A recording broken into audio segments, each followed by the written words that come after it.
They're looking for their loved ones. Like so many communities in Mexico, they travel to the mountains around their town searching for bodies, hoping to bring to a close the not knowing.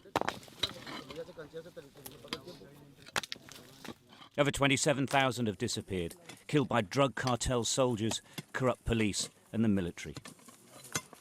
More than 120,000 people have died in the last 10 years. It is emotional and awful. Previously exhumed mass graves pepper the hills. It stinks of death up here. But they're finding more. Vultures commonly mark the spot. The killing hills of Mexico are part of life and death now. The abduction and probable killing of 43 students has changed the dynamic. The government is teetering, so they're trying to be more caring. Sí. No sé cómo están. Dos, los hundimientos. A forensics officer from the Attorney General's office says this is a mass grave. And now, a crime scene. Well, we've only been here a very short while, but this is almost certainly another mass grave. The forensics officer's closing off the area to bring the authorities later, and that's what this is about.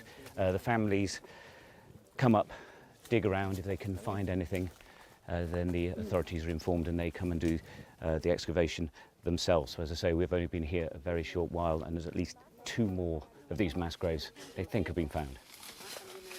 A short distance away, they find another. But the ministry man wants them to stop digging to allow the authorities to carry out the investigation. This is a supercharged environment. These families trust nobody and want action. Pero le digo, ustedes su trabajo, nosotros nuestro dolor. No, claro, espérame, nuestro trabajo. Ustedes no sienten el dolor que no, para nada, joven. Usted acaba su turno y se va, tiene que ir. Nosotros no podemos pasar aquí. Si ya les dicen dejen ahí, lo dejan, porque ustedes no sienten si ahí espero está su que tenga familiar. hijos, señorita, y sienta el dolor que siente una madre. There's a hopelessness to all of this. The search for closure overwhelms their lives, and it's overwhelmingly sad. They're the victims of a drug money-fueled contagion in the United States and Europe. They suffer for our wild parties. Everything comes with a cost. Mi hijo era un jovencito, tenía 26 años cuando a él se lo llevaron. Porque a las personas buenas les pasa esto. Y no a los delincuentes que andan haciendo males y no a ellos no les pasa nada.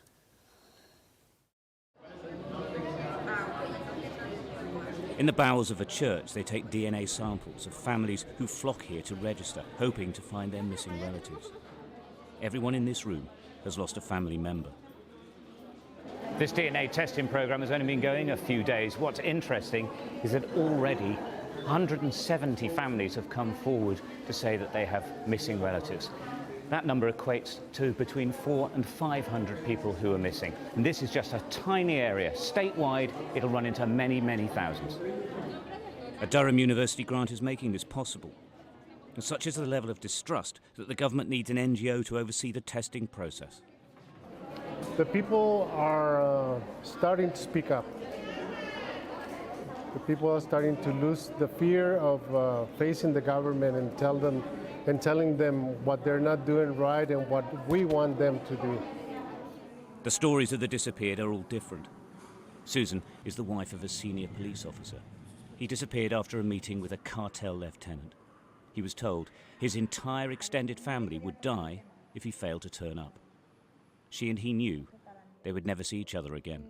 Yo le pedí, mi hija y yo, le pedimos que no acudiera a la cita, que preferiríamos optar por salir del país si así se pudiese. Él dijo que no, porque estaba identificada toda la familia, no nada más nosotras, sino en general la familia por parte mía, ¿no?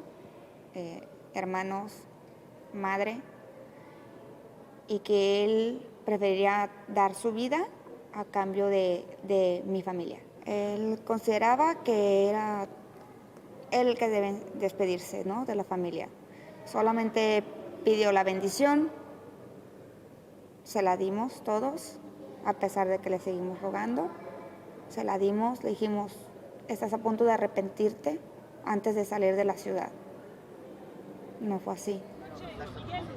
Jorge Popoca is a political activist. He campaigns against corruption. 2 months ago, his wife and 3 children were abducted. Every day since has been torture. La fe, la esperanza, sí. Y sé que mi esposa sabe que yo la estoy buscando y sé que yo sé que mi esposa está cuidando a mis niños donde quiera que estén, sí.